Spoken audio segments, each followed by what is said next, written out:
नमस्कार। Study IQ IAS Hindi में आप सभी लोगों का बहुत बहुत स्वागत है। मैं हूं वीरेंद्र दुबे। कल हम लोगों ने मराठा साम्राज्य के बारे में, उनके उदय की कहानी स्टार्ट करी थी। और जैसा कि हम लोगों को मालूम है कि मराठाओं को हम लोग टोटली दो भागों में डिवाइड करके देख सकते हैं उनके साम्राज्य को। तो एक जो है वो शुरुआत में शिवाजी से लेकर के छत्रपति तक की जो कहानियां हैं वो मैंने आपको कल बताई थी। आज हम पेशवाओं के बारे में बात करेंगे। इससे पहले एक भूल सुधार हम करना चाहते हैं। कल के लेक्चर में त्रुटिवश जो शिवाजी थे उनकी पुण्यतिथि जो है, उनकी मृत्यु की जो तिथि है वो गलत हो गई थी। 3 अप्रैल की बजाय उसमें 13 अप्रैल लिख दिया गया था। तो आप उसे सुधार कर लेंगे, ऐसा करते हैं 13 अप्रैल 3 अप्रैल की जगह पे आप लिख लेंगे 1680। इसके अलावा एक जगह पर लिखावट में और मिस्टेक हुई थी, जिसमें हमने आपको बताया था कि पेशवा बालाजी जो विश्वनाथ हैं उन्हें 1719 में पेशवाई मिली। तो उसकी जगह आप सुधार करेंगे और उसकी जगह लिखेंगे 1713 में पेशवाई उन्हें मिली थी। तो आज भी हम उसके बारे में चर्चा करेंगे, क्योंकि पेशवाई वहीं से शुरू होगी। बालाजी विश्वनाथ से ही हम लोग शुरू करेंगे। 1713 से लेकर 1720 तक का उनका कार्यकाल रहा है। आशा करते हैं आप अपने नोट्स में इन दोनों चीजों को विधिवत सही कर लेंगे, सुधार लेंगे। तो चलिए बढ़ते हैं आगे और आज के लेक्चर की करते हैं शुरुआत। इस लेक्चर का PDF जो है आपको यहाँ से मिल जाएगा। आप PDF में जुड़ने के लिए इस टेलीग्राम जो लिंक है इसको स्कैन कर सकते हैं, या फिर आप इस लिंक के साथ जुड़ सकते हैं। दोनों ही एक बात है। आप बाकी हमारे सोशल मीडिया अकाउंट से भी जुड़ सकते हो। इन सब क्रमों में आगे बढ़ते हुए हम मराठा राज्य और संघ के बारे में चर्चा कर रहे हैं, और आज इस क्रम में ये द्वितीय अध्याय है। इसी का भाग 2 है, जिसमें आज हम पेशवाओं के बारे में पढ़ेंगे। पेशवा, ठीक है। आज हम जिनके बारे में पढ़ेंगे वो कौन है? पेशवा। इनके बारे में हमारी आज स्टडी हो रही होगी। तो चलिए शुरुआत करते हैं। ये वो मैप था जो मैंने कल आप लोगों को दिखाया था। आप लोगों ने इसको ध्यानपूर्वक पढ़ा, देखा, साना, समझा होगा, और ठीक तरीके से आप इस पे वर्क भी किए होंगे। देखिए, जब हम पेशवाओं की बात करते हैं, जब हम पेशवाओं की बात कर रहे हैं, तो सबसे पहले जिस पेशवा का नाम आप यहां पर लिखेंगे वो है बालाजी विश्वनाथ। क्या नाम लिखेंगे आप? बालाजी विश्वनाथ, ठीक है, विश्वनाथ। और इनका जो कार्यकाल है वो 1713 से शुरू होगा, ठीक है। 1713 से लेकर के 1720 तक इनका कार्यकाल है। 20 में इनकी मृत्यु हो गई थी। तो लगभग 7 साल के आसपास का जो इनका कार्यकाल है उसमें मराठा शक्ति को इन्होंने बहुत ज्यादा सुदृढ़ किया है। तो पेशवाई अगर देखा जाए तो वास्तविक रूप में मतलब सुदृढ़ पावर के तौर पर अगर हम देखें तो शाहू जी के समय में ही पेशवाओं का उदय होना शुरू हुआ। राजनीति में एक अच्छा स्थान मराठाओं को दिलाया है पेशवाओं ने। राज्य का निरंतर जो है उत्कर्ष किया गया है इनके समय में। तो एक तरीके से बालाजी विश्वनाथ जी जो हैं, इनको हम लोग दूसरे प्रवर्तक के रूप में मान सकते हैं। मराठा वंश के प्रवर्तक में हम सेकंड प्रवर्तक के रूप में इनको मान सकते हैं। कोंकण के ये एक ब्राह्मण थे। अगर हम बात करते हैं बालाजी की, तो ये कोंकण के एक ब्राह्मण थे, जिनके जो पूर्वज थे वो जिंजी राज्य के श्री वर्मन के वंशानुगत कर संग्रहकर्ता के रूप में जाने जाते थे। तो कर संग्रह करना जो है वो मतलब कह सकते हैं कि खानदानी एक तरीके का पेशा था, और कर के बारे में जानकारी भी बहुत अच्छी तरीके से रखते थे। और इसी वजह से हम देखते हैं कि जब ये पेशवा के रूप में जब आते हैं तो इनका एक महत्वपूर्ण स्थान जो है वो नियत होता है। तकरीबन 1708 में शाहू जी जो हैं वो बालाजी को सेनापति के पद पर रखते हैं। कल मैंने आपको बताया था सेना करते नाम का उन्होंने एक पद बनाया था। तो पहले प्रधान सेनापति के रूप में रहे। उसके बाद 1713 में उनको पेशवा नियुक्त कर दिया गया था। मराठा संघ जो है उसको एकजुट करने का प्रयास इन्होंने किया। तमाम सारे जो है जो पैतरे थे उन्होंने अपनाए हैं। तो इसी क्रम में दिल्ली से युद्ध की हम बात कर लेते हैं। दिल्ली से युद्ध के समय में अगर हम बात करें तो एक मतलब वहां पर दिल्ली की सिचुएशन, जिस समय ये पेशवा बन रहे हैं 1713 में, उस समय दिल्ली की सिचुएशन कुछ इस तरीके की हो गई है कि वहां पर भी आपसी षड्यंत्र चल रहे हैं। और इसी आपसी षड्यंत्र का लाभ उठा करके पेशवा बालाजी विश्वनाथ जो हैं वो मराठे और मुगल्स के बीच में समझौता करने का प्रयास करते हैं और समझौता करने की व्यवस्था करते हैं। और इसी क्रम में 1719 में बालाजी ने जो मुगल सूबेदार था सैयद हुसैन अली, सैयद हुसैन अली, ये मुगल सूबेदार है, मुगल सूबेदार, और इस मुगल सूबेदार से उन्होंने एक संधि करी है। संधि इसी अपेक्षा से है कि मुगल मराठा संबंध जो है उसको एक निश्चित रूप, निश्चित आकार मिल सके। यह संधि 1719 में करी गई और इसको हम लोग बोलते हैं दिल्ली की संधि। क्या बोलते हैं इसको हम लोग? दिल्ली की संधि। इसको हम लोग दिल्ली की संधि के रूप में जानते हैं। क्लियर हो गई बात? हाँ या नहीं? दिल्ली की संधि के रूप में। तो जब दिल्ली की संधि हुई तो उसमें बहुत सारे ऐसे पॉइंट्स हैं जो इंपॉर्टेंटली आपको याद रखने हैं। इस दिल्ली की संधि में किन किन तरीके की बात हुई हैं, क्या क्या चीजें हैं जो यहां पर संधि के तौर पर दोनों के लिए रखी गई। सबसे पहले तो शिवाजी के समय में जो सैयद हुसैन अली है उससे जो संधि हो रही है उसमें यह कहा जा रहा है कि जो ऐसे सारे प्रदेश जो शिवाजी के समय के अंतर्गत या शिवाजी का जो स्वराज था उस स्वराज के अंतर्गत आते थे, तो शिवाजी के स्वराज के अंतर्गत आने वाले जितने भी क्षेत्र हैं वो सब शाहू जी के अंतर्गत होंगे। शिवाजी के स्वराज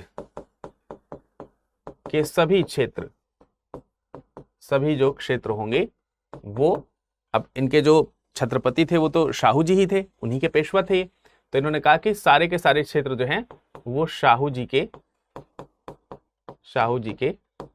क्षेत्र होंगे। तो उन पर जहां कहीं भी मुगलों ने अपना अधिकार कर लिया है वो सारे क्षेत्र आपको देने पड़ेंगे, शाहू के अधिकार क्षेत्र में आ जाएंगे। इसके अलावा मराठों द्वारा खानदेश, बरार, गोंडवाना, हैदराबाद और कर्नाटक, कौन कौन से प्रदेश यहां पर मैं लिख दे रहा हूं। मराठों द्वारा बरार, खानदेश, गोंडवाना, कर्नाटक, ये वाले जो प्रदेश जो मराठों द्वारा पहले जीते गए थे, ठीक है, इनके द्वारा जो जीते गए, यहां पर जो जीते गए प्रांत है, इन जगहों पर जो जीते गए प्रांत है, जीते गए प्रांत, ये सारे के सारे जो प्रांत हैं, सारे के सारे जो प्रोविंसेस हैं, ये दे दिए जाएंगे। किसको दिए जाएंगे? मराठों को दिए जाएं। ये बात यहां पर कही गई। ये जितने भी प्रदेश थे वो सब जो है इन्होंने लोगों से कहा कि भाई ये हमारे अधिकार क्षेत्र में आने चाहिए, क्योंकि ये पहले हमने विजिट किए थे।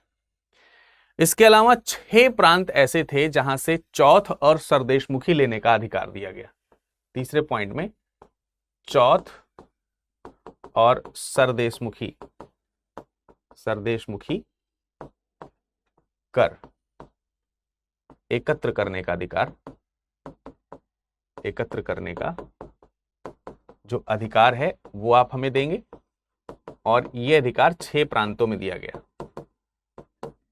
ठीक है, 6 प्रोविंसेस ऐसे थे जिसमें इस तरीके के अधिकार दिए गए। अब इस चौथ और सरदेशमुखी के बदले मराठे जो है वो क्या करेंगे, वो सम्राट को क्या देंगे, वो चौथे पॉइंट में आप लिख सकते हैं। तकरीबन 15,000 जो सैनिक हैं, 15,000 सैनिक, ये 15,000 सैनिक सम्राट को दिए जाएंगे। सम्राट को दिए जाएंगे किसके द्वारा? मराठों द्वारा, मराठों द्वारा। तो एक पॉइंट आपको यह ध्यान रखना है कि ये सारी चीजें जो हैं वो मराठों को प्रदान की जानी है पेशवाओं के द्वारा, मुगलों के द्वारा, और इसके बदले में चौथ और सरदेशमुखी जो एकत्रित किया जा रहा है उसके बदले में ये 1500 सैनिक जो हैं ये मराठों को, ये मुगलों को देंगे। और साथ ही साथ ये भी कहा गया, मुगलों ने एक पॉइंट और यहां पर रखा कि शाहू जी जो हैं, शाहू जी कोल्हापुर में हस्तक्षेप नहीं करेंगे।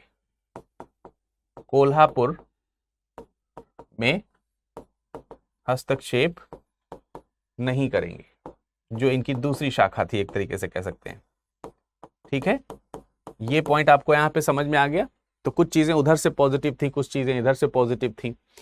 तो ये एक प्रकार की कूटनीति का हिस्सा था अगर हम देखें तो बालाजी विश्वनाथ जी के। इसके अलावा शाहू और सम्राट को, शाहू के द्वारा या शाहू जी के द्वारा सम्राट को 10 लाख रुपए जो है वार्षिक भी देना तय हुआ। 10 लाख रुपए, 10 लाख वार्षिक किसको दिया जाएगा? सम्राट को। कौन देगा? शाहू जी। एक तरीके का उनकी तरफ से उसका जो प्रोटेक्शन मनी था वो था, एक तरीके से आप ऐसे समझिए भेंट के स्वरूप देने की बात यहां पे करी थी कि भाई आप इतना भेंट हमें देंगे वार्षिक। और जो मुगल सम्राट है, इसके बदले में जो मुगल सम्राट है, 7वें पॉइंट पे आप देख करके लिख सकते हैं कि जो तमाम सारे मराठा परिवार के लोगों को मुगलों ने जो कैद कर लिया था, जिसमें आपने माता येसुबाई का नाम सुना होगा, येसुबाई, ठीक है। इसके अलावा सावित्रीबाई, सावित्रीबाई ये पत्नी थी, और इनका एक बेटा है जिसका नाम है मदन सिंह, मदन सिंह। इन सबको कैद मुक्त करने की बात की गई और मुगलों ने इनको कैद मुक्त जो है वो किया, यानी कि कैद से मुक्त किया। तो ये सब चीजें जो हैं, ये सैयद हुसैन अली के साथ में ये संधि हुई है, दिल्ली की संधि इसी को कहा जाता है। और ये बहुत ही फ्रूटफुल रही, अगर हम देखें एक तरीके से, एक नजरिए के तौर से देखें तो काफी ज्यादा फ्रूटफुल रही, और इससे मराठा साम्राज्य को काफी ज्यादा समय मिला अपने आप को रीस्टैब्लिश करने, एकत्रित करने और आगे बढ़ाने के लिए। ठीक है, तो इस तरीके से अगर हम देखें तो शुरुआती तौर पर मुगलों से कहीं ना कहीं एक ठीक ठाक संधि करके एक बहुत ही बेहतरीन अवसर जो है वो प्रदान किया है मराठा साम्राज्य के उत्कृष्ट समय तक उसको पहुंचाने के लिए। और इसी तरीके की विभिन्न संधियों के माध्यम से तकरीबन 7 वर्ष तक पेशवा ने मराठाओं को उत्कृष्टता के शिखर तक पहुंचाया। लेकिन 1720 में बालाजी विश्वनाथ की डेथ हो गई। 1720 जो है वो 1720 में पेशवा बालाजी विश्वनाथ की क्या हो गई? 1720 में पेशवा बालाजी विश्वनाथ, बालाजी विश्वनाथ की मृत्यु हो गई। और मृत्यु के बाद जो अगला पेशवा बना वो बालाजी विश्वनाथ का ही पुत्र था।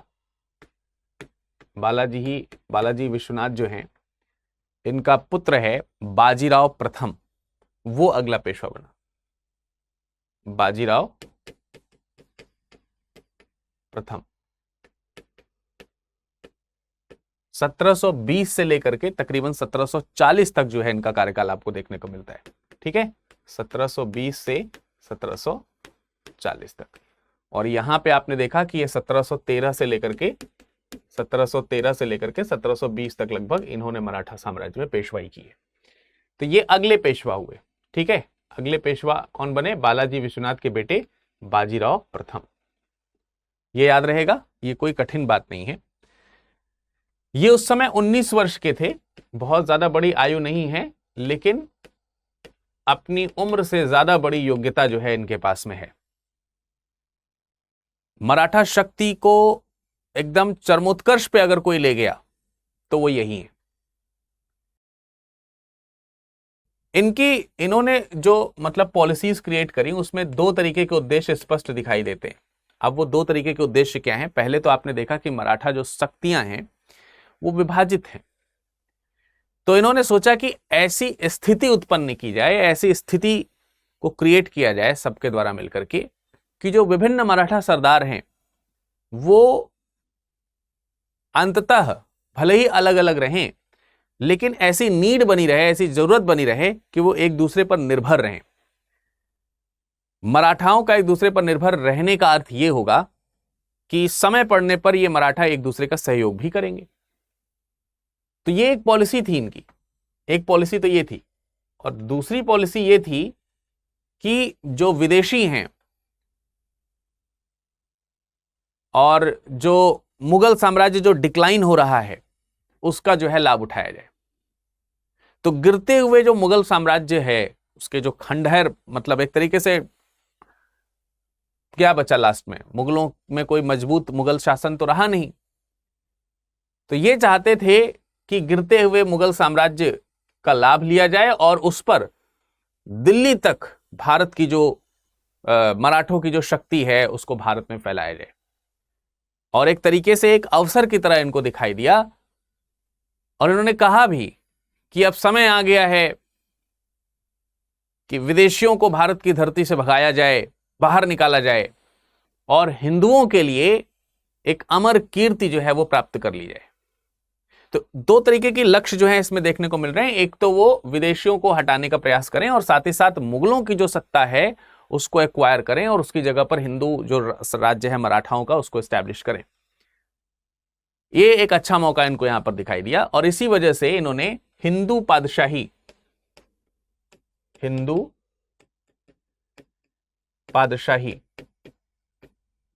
जो है कि आदर्श स्वरूप का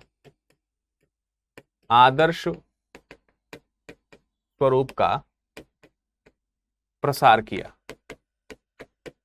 प्रचार किया कि भाई अब हमें ऐसा करना है। तो इनकी जो पॉलिसीज हैं उसमें यही दिखाई देगा, उनकी पॉलिसीज में स्पष्ट चीजें रहेंगी।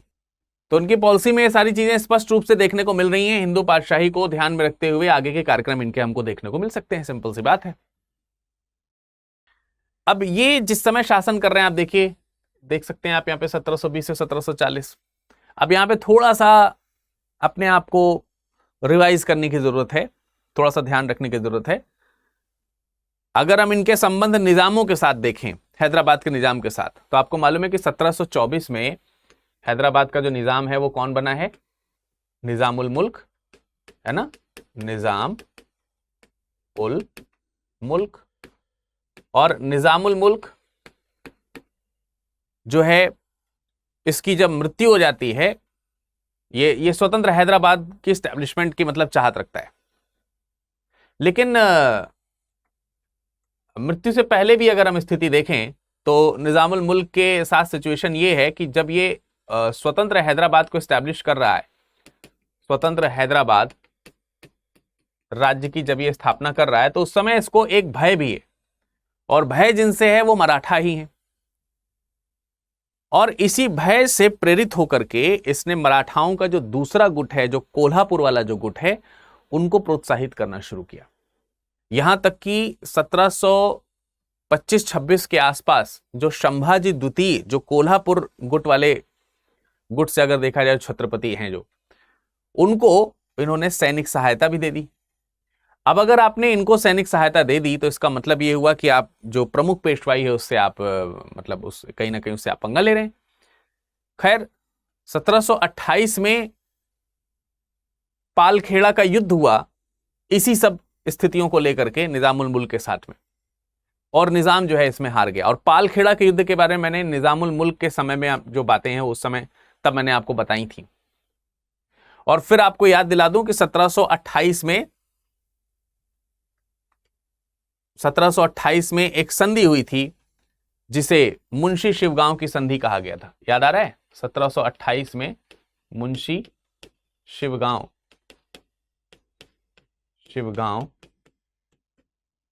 की संधि हुई थी ना, मैंने आपको बताया था। ये सब चीजें रिपीटेड हैं तो दोबारा से बताने की जरूरत नहीं है, वो हमने जब यहां पर इनके बारे में पढ़ाया था तब मैंने आपको बताया था।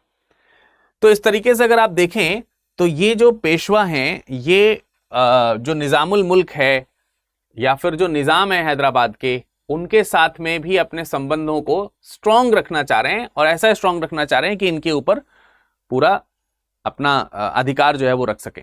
और इसके लिए ये जो मुंशी शिवगांव की संधि है ये काफी ज्यादा कारगर सिद्ध हुई। कैसे कारगर सिद्ध हुई? सबसे पहले तो चौथ और सरदेशमुखी लागू कर दिए गए। इसके बारे में पहले बता चुका हूं, सरदेशमुखी, चौथ और सरदेशमुखी जो है ये वसूलने का अधिकार दे दिया गया था। और समस्त मराठा जो साम्राज्य है या समस्त महाराष्ट्र जो है उसका स्वामी समस्त महाराष्ट्र का स्वामी स्वीकार किया जाए या स्वीकारा जाए। किसे स्वीकार किया जाए? शाहू जी को। ये संधि यहां रखी गई इनके समक्ष, तो इन्होंने इसको भी स्वीकारा, क्योंकि भाई नया नया इनका साम्राज्य शुरू हुआ था तो किसी प्रकार का रोड़ा तो चाहते नहीं थे। शंभा जी को कहा गया कि पन्हाला भेज दिया जाएगा, मान लिया गया इन्होंने। मराठाओं की सर्वोच्चता को एक तरीके से यहां पर स्टैब्लिश किया गया और इन्हें मराठाओं की सर्वोच्चता को स्वीकार करना पड़ा। यही सब चीजें जो है मुंशी शिवगांव की संधि में हुआ।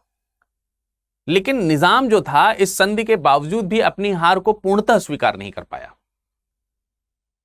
और इसी कारण से 1737 में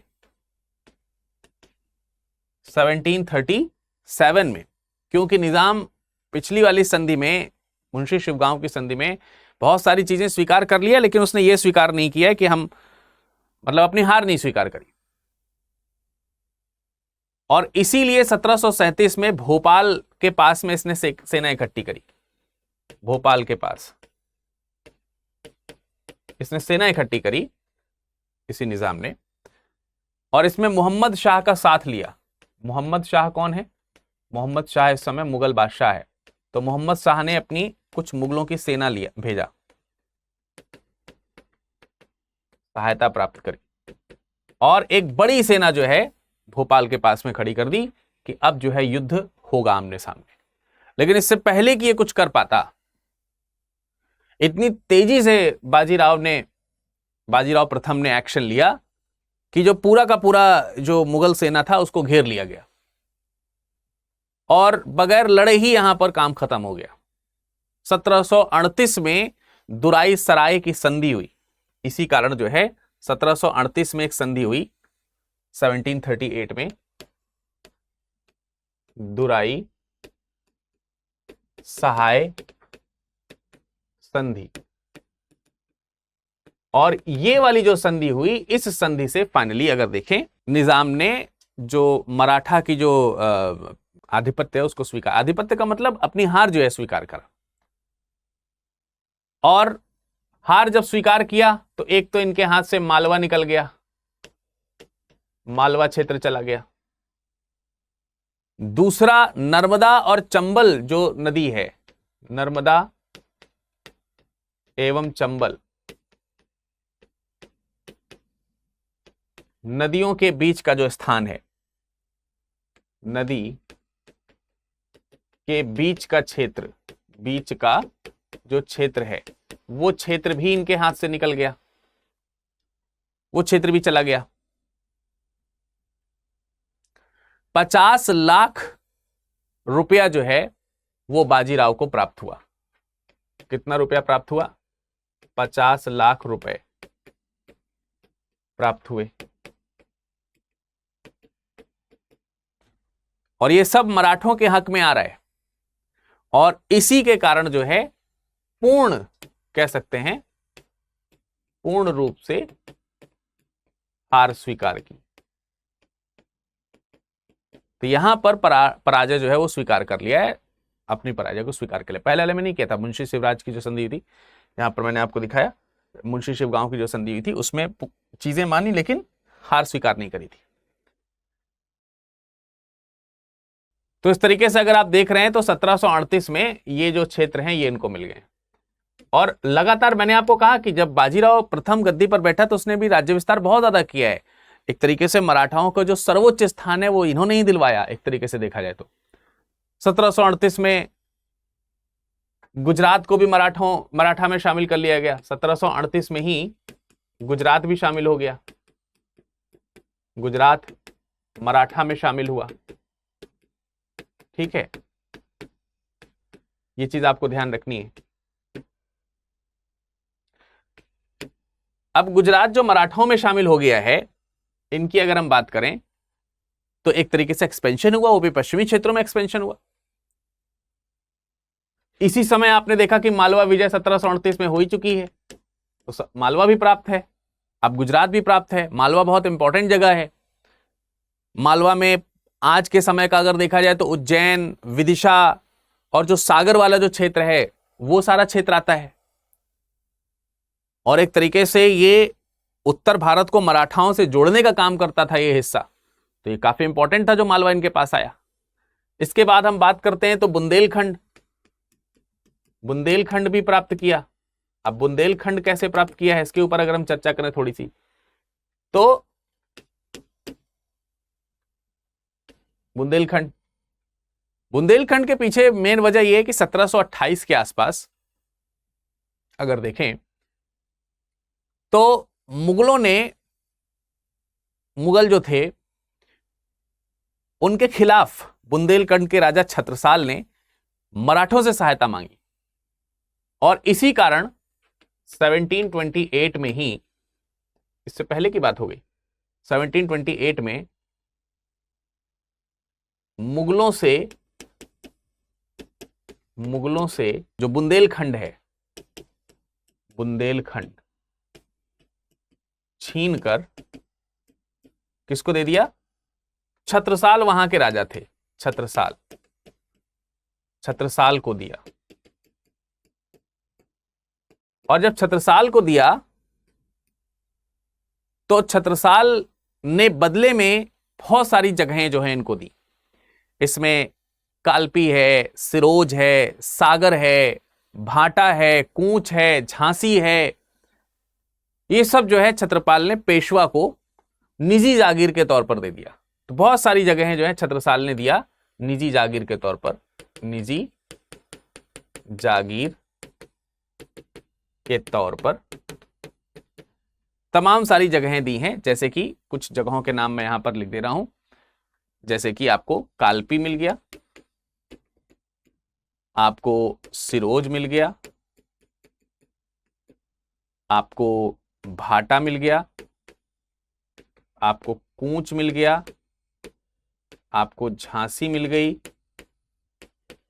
ठीक है, झांसी मिल गई।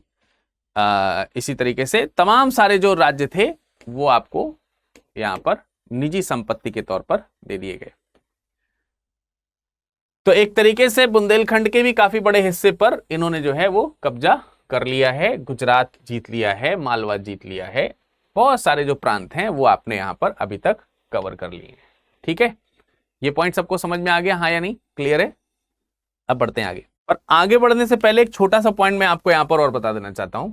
आप देखिए 1700, मैंने आपको बताया था 1737 के आसपास, ये भोपाल के आसपास ये मोहम्मद शाह से निजाम जो है वो अपनी सेना मोहम्मद शाह के साथ में लेकर के खड़ा होता है। तो इसके पीछे भी एक वजह है, उसकी वजह को हम लोग इस प्रकार से समझेंगे कि कैसे दिल्ली पर मराठों का कब्जा हुआ है, दिल्ली तक जो है मराठी किस तरह से पहुंचे हैं, इसको यदि अगर हम समझेंगे तो वो पिछला वाला जो पॉइंट है वो कनेक्ट कर पाएंगे। ये जो पेशवा थे बाजीराव प्रथम, इनसे चूंकि मोहम्मद शाह, इनसे चूंकि जो है ये जो निजाम है ये भयभीत था, ये मैंने थोड़ी देर पहले बताया। और फिर निजाम जो है वो मोहम्मद शाह की सहायता से भोपाल के पास में एक बड़ी सेना को खड़ी करता है। कैसे खड़ी कर रहा है, क्यों खड़ी कर रहा है, उसका कारण ये है कि ये जो बाजीराव प्रथम है, इन्होंने कुछ समय पहले तकरीबन 500 घुड़सवार लेकर के, केवल 500 घुड़सवार, ध्यान रखेंगे, 500 घुड़सवार को लेकर के ही दिल्ली पर हमला किया, दिल्ली पर हमला किया। और इस हमले में मतलब 2 दिन तक वो दिल्ली में अपना घेरा बनाए रहे, 2 से 3 दिन तक वहां पर रहे, कहर बरपाया अपना जो बरपाना था। और बादशाह जो है वही मोहम्मद शाह, वो इतना ज्यादा भयभीत हो गया कि उसने मालवा की जो सूबेदारी है वो इन्हें दी और 13 लाख रुपए वार्षिक देना जो है उसने स्वीकार किया। मालवा की सूबेदारी और 13 लाख रुपए, 13 लाख रुपए वार्षिक ये देना जो है उसने स्वीकार किया। किसने स्वीकार किया ये देना? मुगल बादशाह ने। अब जब बादशाह लिख रहा हूं तो आप समझ जाइए कि मुगल बादशाह ही होगा। और इतनी छोटी सी सेना लेकर के गए थे। अब इसी चीज का बदला लेने के लिए जो मोहम्मद शाह था वो बौखला रहा था, और इसीलिए 1737 में, इसी कारण से 1737 में इसी मोहम्मद शाह ने सहायता करी किसकी? निजाम की। और भोपाल में सेना खड़ी की। अब आपको पॉइंट समझ में आ गया? जो पिछला वाला जो भोपाल में सेना खड़ी हुई, वो इसका मतलब निजाम का भी इंटरेस्ट था और मोहम्मद शाह का भी इंटरेस्ट था, और ये दोनों ही भयभीत थे मराठों से। और फिर आपको मालूम है कि 1738 में हार हुई, दुरई सराय की संधि हुई, और दुरई सराय की संधि के पश्चात मालवा वालवा प्रांत जो है सब ले लिया गया। तो ये तो दिल्ली की एक तरीके से विजय के ऊपर आधारित है। इसी तरीके से 1739 में चिमना जी, इनके भाई हैं, इनके नेतृत्व में पुर्तगालियों से बसीन का जो इलाका था वो छीन लिया गया। 1739 में इन्होंने पुर्तगालियों से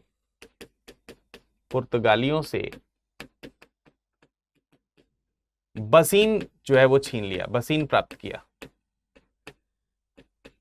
और इस तरीके से देखा जाए तो यूरोपीय शक्तियों से भी लगातार पंगा लिया, और यूरोपीय शक्ति में पुर्तगाली उस समय ऐसा नहीं कि स्ट्रांग नहीं थे, स्ट्रांग थे, और इनको हरा दिया। और न सिर्फ बसीन इनसे छीना, बल्कि सालसेट पर भी अधिकार कर लिया, सालसेट पर भी अधिकार हो गया। ठीक है, सालसेट पर भी इन्होंने अपना अधिकार कर लिया। और इतना ही नहीं, 2.5 लाख रुपए प्रतिवर्ष का यहां से राजस्व इनसे वसूला गया। 2.5 लाख रुपए प्रतिवर्ष का राजस्व भी वसूला गया। तो काफी कह सकते हैं कि क्षेत्र विस्तार तो हुआ ही, और राज्य में धन संपदा भी इनकी आई। इसी तरीके से 1733 में इन्होंने जंजीरा की जो सिद्दी जो थे उनके खिलाफ अभियान चलाया, उनको संधि करने पर मजबूर कर दिया। संधि हुई और 1733 में जो सिद्दी हैं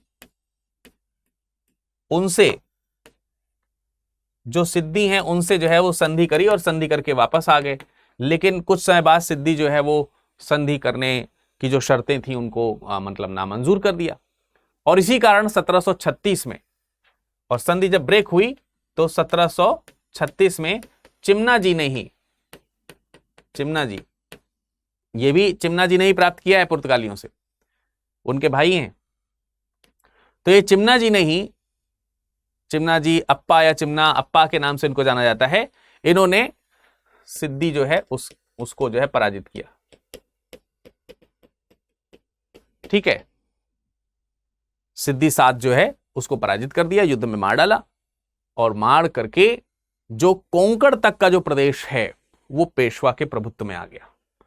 तो कोंकण प्रदेश को भी इन्होंने जीत लिया, और कोंकण जो क्षेत्र है वो भी किसमें आ गया? मराठा में, मराठा के अंतर्गत आ गया। तो आप देख सकते हैं कि किस तरीके से लगातार आप प्रसार करते चले जा रहे हैं। उत्तर में दिल्ली तक, पश्चिम में गुजरात, दक्षिण में आप देख सकते हैं ये कोंकण प्रदेश जो है वो प्रभुत्व में ले लिया है। और 20 वर्ष के इस छोटे से शासनकाल में आप देख सकते हैं, मैंने आपको दिखाया था 1720 से लेकर के 1740 तक का जो है इनका कार्यकाल रहा। ये देख सकते हैं आप, ये 1720 से लेकर के 1740 तक का इनका कार्यकाल रहा।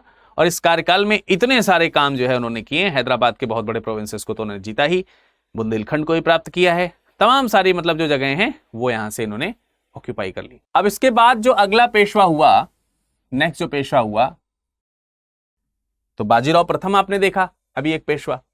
अब आगे जो अगला जो पेशवा आएंगे वो आएंगे बालाजी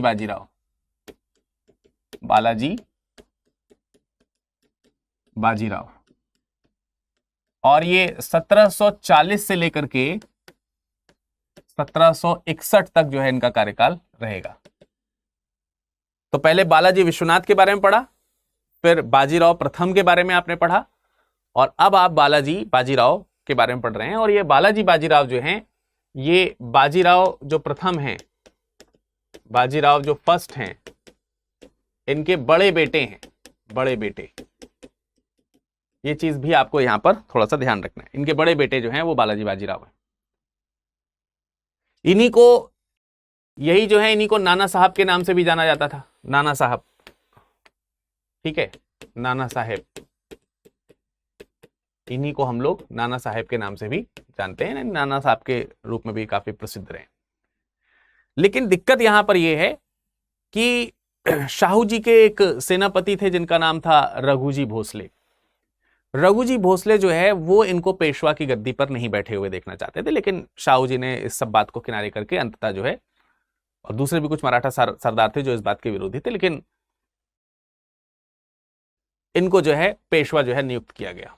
ये पेशवा बने, और जब ये पेशवा बने तो इनके आपस में, इसी कारण रघु जी से और पेशवा के आपस में कुछ संघर्ष होते रहे, और इन संघर्षों में बाद में शाहू जी ने हस्तक्षेप करके दोनों की शक्तियों को सीमित करके या उनका बंटवारा करके तो चीजें उसको बराबर करने का प्रयास किया। लेकिन महत्वपूर्ण इंटरफेयर जो है वो हमको पेशवा और राजपूत संबंध में देखनी है। पेशवा राजपूत संबंध, अगर हम पेशवा राजपूत संबंधों की बात करें तो ये बड़ा विशेष योगदान हमको यहां पर देखने को मिलेगा। कैसे देखने को मिलेगा? 1743 में एक घटना घटित हुई।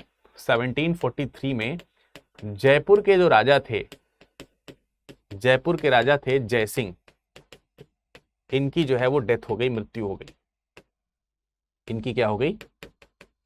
मृत्यु हो गई। और इनकी मृत्यु के बाद इनके दो बेटे थे, एक का नाम था ईश्वरी सिंह और दूसरे का नाम था माधव सिंह। इनको, इनके बेटे हैं ईश्वरी सिंह, ईश्वरी सिंह, और इनका एक और बेटा है माधव सिंह, माधव सिंह। इन दोनों के बीच में उत्तराधिकार को लेकर के एक युद्ध हुआ। अब इन दोनों के बीच में उत्तराधिकार को जो लेकर के युद्ध हुआ,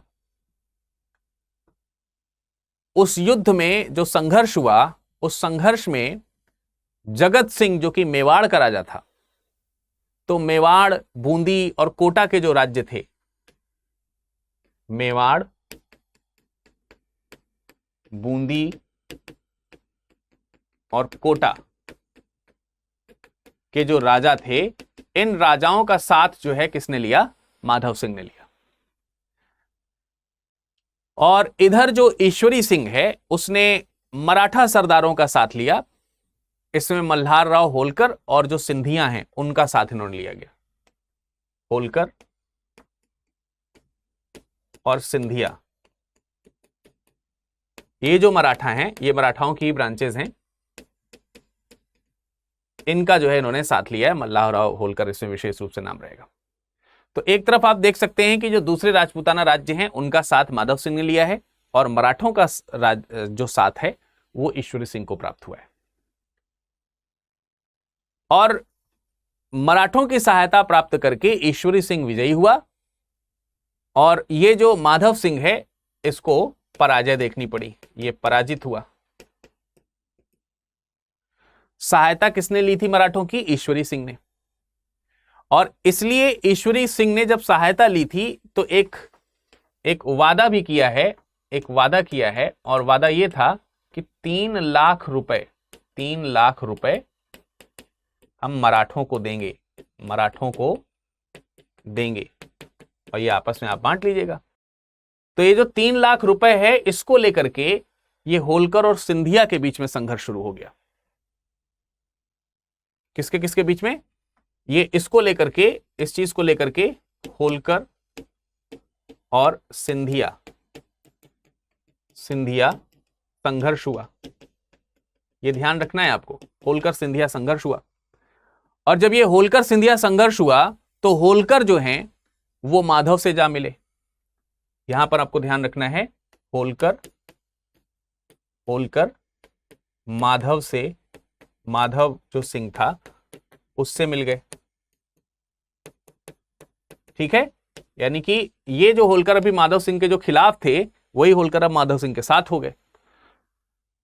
और ये मतलब बड़ा कॉम्प्लेक्स स्टेज हो गया, और इस कॉम्प्लेक्स स्टेज को सॉल्व करने में पेशवा ने फिर से इंटरफियर किया। जैसे पेशवा ने पहले जो है, आपने देखा कि पेशवा कह रहे हैं, पहले जो शाहू जी थे उन्होंने पेशवा और जो रघु जी के बीच में इंटरफियर करके वो संघर्ष सही किया था। वैसे ही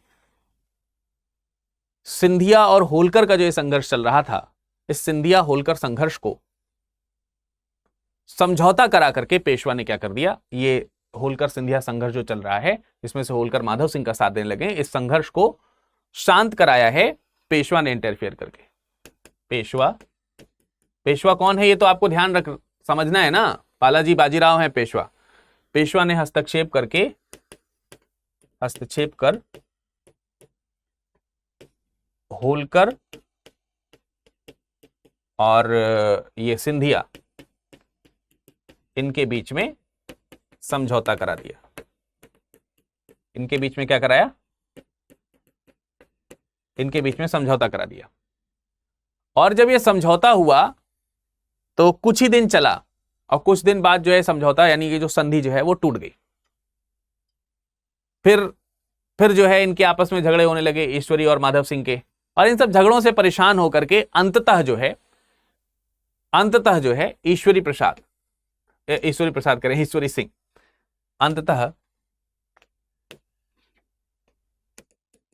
अंततः ईश्वरी सिंह जो था उसने आत्महत्या कर ली। और जब इसने आत्महत्या कर ली तो जयपुर का जो उत्तराधिकार है वो किसको मिल गया, जयपुर का उत्तराधिकार जो है वो माधव सिंह को मिल गया। लेकिन यहां पर एक समस्या है। समस्या ये है कि ये जो माधव सिंह है, जब ये गद्दी पर बैठा तो इसके साथ पेशवाओं ने ठीक बर्ताव नहीं किया, या मराठों ने ठीक बर्ताव नहीं किया। ठीक है, ये आपको ध्यान रखना है कि जो मराठे हैं उन मराठों ने बर्ताव ठीक नहीं रखा। और जब इनके प्रति मराठों का बर्ताव ठीक नहीं रहा तो माधव सिंह ने कई मराठों की हत्या कर दी। और जब कई मराठों की हत्या माधव सिंह ने कर दी तो स्वाभाविक सी बात है कि मराठा और राजपूत संबंध जो है बहुत बुरी तरीके से यहां पर बिगड़ गए।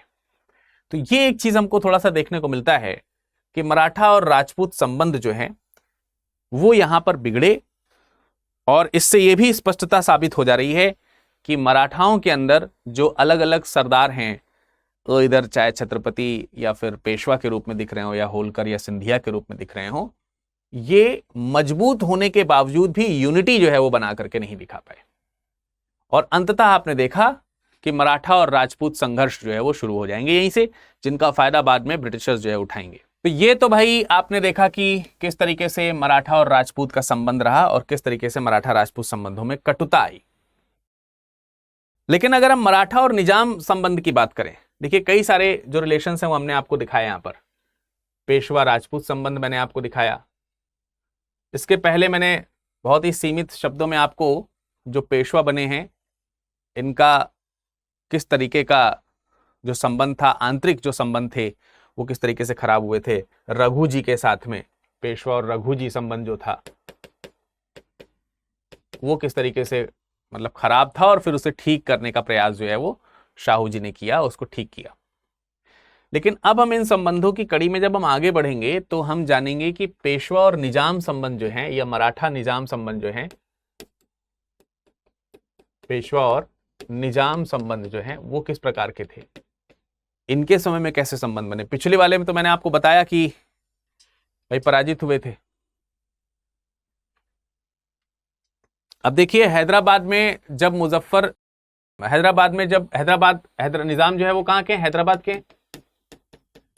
और हैदराबाद में जो निजामुल मुल्क था, निजाम उल मुल्क जो है, जब इसकी मृत्यु हुई तो इसकी मृत्यु के बाद भी उत्तराधिकार को लेकर के संघर्ष हुआ था, और ये मैंने हैदराबाद के समय में बहुत विस्तार से आपको बताया है। नासिर जंग, मुजफ्फर जंग याद करिए, है ना, नासिर जंग, मुजफ्फर जंग। और नासिर जंग, मुजफ्फर जंग को ही लेकर के फिर ब्रिटिशर्स और फ्रांसीसियों का इंटरफेयर जो है वो बढ़ा था, और अंततः जो है फिर क्योंकि ये लोग नहीं रहे तो सलाबत जंग जो है वो गद्दी पर बैठा था। सलाबत जंग, ये सब मैंने इसके बारे में इतिहास आपको पहले हैदराबाद के समय बताया है। जो लोग पहली बार जुड़े हैं वो हैदराबाद वाला जो पोर्शन है उसको जाके पढ़ेंगे तो आपको ये पूरी की पूरी हिस्ट्री समझ में आ जाएगी। अब उसी को दोबारा यहां रिपीट करेंगे तो खामखा लेक्चर बड़ा हो जाएगा। तो सलावत जंग जब गद्दी पर बैठा तो इसने पेशवाओं से जो है वो संधि करी, और संधि करके चौथ वसूलने का जो अधिकार है वो दे दिया गया। पेशवा ने निजाम से संधि करी, और संधि करके जो चौथ वसूलने का अधिकार है वो प्राप्त किया। चौथ वसूली का अधिकार, चौथ वसूली का जो अधिकार है वो क्या कर लिया, वो प्राप्त कर लिया। और जब चौथ वसूली का अधिकार प्राप्त कर लिया तो 1760 में मराठों ने निजाम का जो उत्तराधिकार का जो युद्ध है उसी सब चीजों का फायदा उठा करके उदयगिरी का जो हिस्सा है उसको जीतने के लिए उदयगिरी में एक युद्ध किया। 1760 में मराठों और निजामों का उदयगिरी का युद्ध हुआ, और उदयगिरी का जो युद्ध हुआ 1760 में, इस युद्ध में बहुत सारे जो प्रोविंसेस हैं, बहुत सारे जो प्रांत हैं, जिसमें बीजापुर, औरंगाबाद, बीदर, आधा बीदर का जो हिस्सा है वो, दौलताबाद, अहमदाबाद,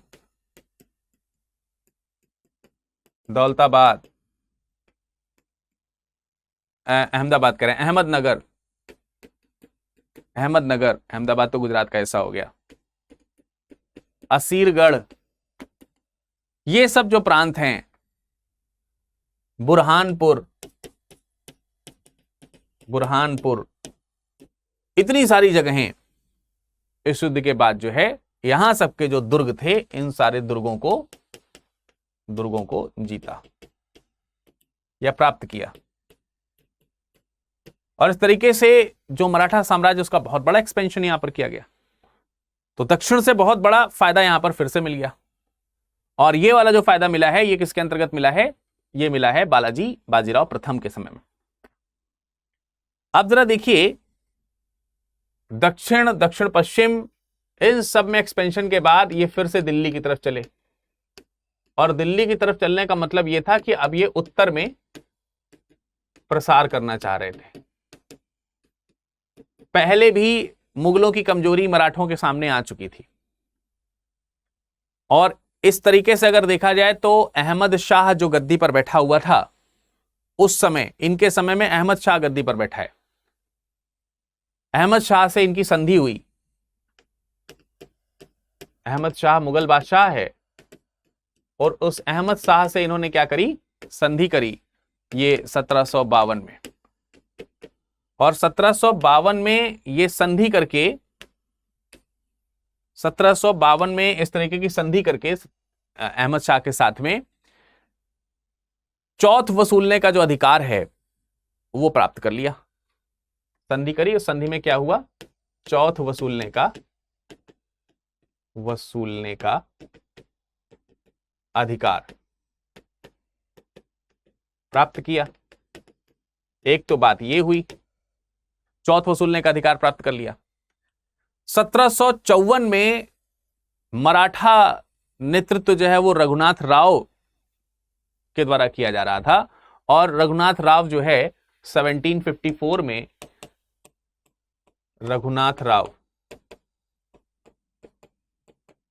जिनके पेशवा ये बालाजी बाजीराव हैं, बालाजी बाजीराव, इनके भी पेशवा हैं ये। तो रघुनाथ राव जो हैं 1754 में इन्होंने दिल्ली की ओर कूच किया फिर से, और दिल्ली में दिल्ली का जो वजीर था, दिल्ली का जो वजीर है, वजीर का पद राजा के बाद जो दूसरा सबसे बड़ा पद होता है, तो उस पद पर वहां पर गाजीउद्दीन बैठा हुआ था, गाजीउद्दीन। ये गाजीउद्दीन जो है ये रघुनाथ राव से मिला, और रघुनाथ राव गाजीउद्दीन की ही सहायता से अहमद शाह को गद्दी से हटाते हैं। गद्दी पर कौन बैठा हुआ था? अहमद शाह। इसी की सहायता से अहमद शाह को गद्दी से हटाया। अहमद शाह जो मुगल है बादशाह, इस मुगल बादशाह को क्या किया? हटाकर इसकी जगह पर एक नए व्यक्ति को बादशाह बनाया है, जिसका नाम है आलमगीर द्वितीय। क्या नाम है? आलमगीर द्वितीय। इसको क्या बना दिया? बादशाह बनाया। किसने बनाया? किसने बनाया ये बादशाह? ये बनाया बादशाह भाई रघुनाथ राव ने। किसकी सहायता से? गाजीउद्दीन की सहायता से, जो कि वजीर था। इस तरीके से दिल्ली की जो राजनीतिक स्थिति है उसमें सीधा इन्वॉल्वमेंट जो है वो मराठों का हो गया। पर मामला यहीं तक नहीं रुका, मामला और आगे बढ़ा, और 1757 में एक बार फिर रघुनाथ जो है वो दिल्ली गए। दिल्ली पर आक्रमण उन्होंने किया, और इस समय दिल्ली पर आक्रमण करके अहमद शाह अब्दाली ने अपना एक प्रतिनिधि जो है वो मुगल दरबार में बैठा रखा था, जिसका नाम था नबीब-उद-दौला। नबीब-उद-दौला। और इसके बारे में भी जब अहमद शाह अब्दाली के बारे में मैं जब आपको पढ़ा रहा था तब बताया था, अवध के समय में। तो नबीब-उद-दौला ये जो है मीर बख्श के पद पर था, पद से हटा दिया गया, हटा दिया। नबीब-उद-दौला को मीर बख्शी के पद से, जो कि मीर बख्श के पद पर दिल्ली में बैठा हुआ था, रघुनाथ राव ने उसको वहां से हटा दिया, और एक तरीके से दिल्ली में एक और बार इंटरफेयर करके अब जो है ये पंजाब की ओर चले, और इन्होंने पंजाब पर भी आक्रमण कर दिया। इसी समय पंजाब पर आक्रमण किया। तो आप देखेंगे कि दिल्ली में एक हस्तक्षेप नबीब-उद-दौला को हटा कर गया। नबीब-उद-दौला किसके द्वारा गद्दी पर बैठाया गया था? अहमद शाह अब्दाली के द्वारा। अहमद शाह के द्वारा नहीं, अहमद शाह अलग है, अहमद शाह अब्दाली अलग है। और दूसरा यहां पर इंटरफियर हो रहा है कि जब पंजाब पे आक्रमण किया तो अहमद शाह अब्दाली का जो बेटा है, अब्दाली जो है, अब्दाली का बेटा तैमूर, ये तैमूर वो तैमूर नहीं है जिसको आपने इतिहास में ज्यादातर पढ़ा है, ये दूसरा तैमूर है, तैमूर खान है। तो इसने तैमूर को हटा दिया गद्दी से, इसको पराजित किया, और इसको पराजित करके वहां पर जो अहमद शाह अब्दाली का जो बेटा है, जब वो पराजित हुआ तो इस अहमद शाह अब्दाली को पराजित करके वहां से मतलब एक तरीके से विजय जो है हासिल करी। पंजाब, सरहिंद और जो लाहौर है, इस पर उन्होंने क्या कर लिया? कब्जा कर लिया। तो आप देखिए यहां पर मीर बख्शिश के पद से नबीब-उद-दौला को हटाया है, और नबीब-उद-दौला को हटा करके वहां पर अहमद शाह बंगश नाम के एक व्यक्ति को यहां पर बैठाया है, और ये भी एक तरीके से सीधा पंगा है अहमद शाह अब्दाली से। और दूसरा यहां पर बिल्कुल ही सीधा पंगा हो गया भाई, कि अहमद शाह अब्दाली का जो बेटा है तैमूर, उसको पराजित कर दिया, और वहां से पंजाब, सरहिंद और लाहौर पर इन्होंने कब्जा कर लिया। और इस तरीके से अगर आप देखेंगे तो ये जो 1757 में ये जो घटनाएं घटित हो रही हैं, उसके बाद जो ये लगातार जो घटनाएं घटित हुई हैं, इन घटनाओं का प्रभाव ये हुआ कि फाइनली 1761 में पानीपत का पानीपत का युद्ध हुआ। और ये जो पानीपत का युद्ध है 1761 में पानीपत का ये तृतीय युद्ध होता है, थर्ड बैटल ऑफ पानीपत। और लगभग तीसरी चौथी बार हम इस पानीपत के युद्ध का वर्णन जो है यहां पर कर रहे हैं, लगातार तीसरी चौथी बार अगर हम देखें तो। और फिर से एक बार हम पानीपत के युद्ध के बारे में जानेंगे और इसके बाद आने वाले जो निजाम हैं, जो पेशवा हैं, और साथ ही साथ ब्रिटिशर्स के साथ में जो आंग्ल मराठा युद्ध जो हुए हैं, उन आंग्ल मराठा युद्धों के बारे में आज हम पानीपत तक हमने पहुंचा दिया। पानीपत के युद्ध होने के जो कारण थे उन कारणों तक को हमने आपको बता दिया है। पानीपत के युद्ध के बारे में हम फिर चर्चा करेंगे अगली क्लास में, ठीक है। और इस क्लास में फिलहाल इतना ही, और अगली क्लास में संभवतः हम मराठों का जो पूरा का पूरा जो कार्यक्रम है वो समाप्त कर पाएंगे। युद्ध जो है वो होगा ब्रिटिशर्स के साथ में, आंग्ल मराठी युद्ध कहलाएंगे वो। उन आंग्ल मराठी युद्धों में किसको फायदा हुआ, किसको नुकसान हुआ, इन सब पहलुओं पर हम चर्चा करेंगे। और तब जाकर के आपका कहीं ये इतिहास का ये भाग पूरा होगा जिसमें आप अच्छी तरीके से शायद जान पाए होंगे कि जो 18वीं सदी में क्षेत्रीय शक्तियां हैं उनका उदय किस किस प्रकार से हुआ है, किसके किसके अधीन हुआ है, ठीक है।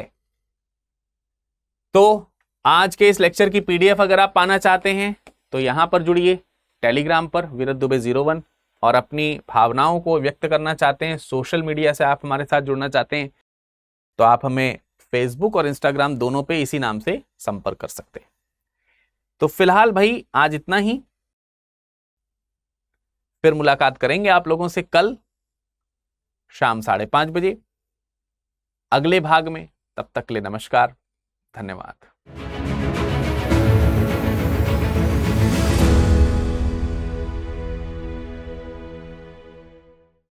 हिंदी में यूपीएससी की तैयारी से संबंधित प्रोग्राम्स को देखने के लिए सब्सक्राइब करें स्टडी IQ IAS हिंदी।